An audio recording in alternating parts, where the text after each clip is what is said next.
बिस्मिल्लाहिर्रहमानिर्रहीम। गैरिल मग़दूबि अलैहिम वलद्दाल्लीन।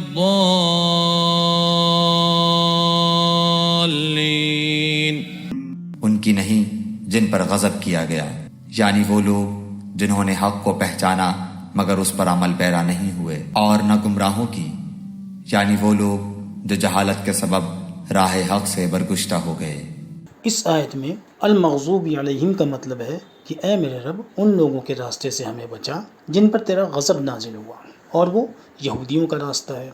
यहूदियों पर इसलिए अल्लाह का गज़ब नाजिल हुआ क्योंकि वो जानते थे कि मोहम्मद सल्लल्लाहु अलैहि वसल्लम कौन है, फिर भी नहीं मानते थे और हरदर्मी दिखाते थे। और वलज़्ज़ालीन का मतलब है उनके रास्ते से बचा जो गुमराह हो गए, और वो ईसाई हैं। ये लोग हरदर्मी तो नहीं दिखाते थे, लेकिन अल्लाह और उसके रसूल के हुक्म को मानने के बजाय हद से निकल गए थे, जैसे ईसा इब्न मरियम अलैहिस्सलाम को खुदा बना डाला।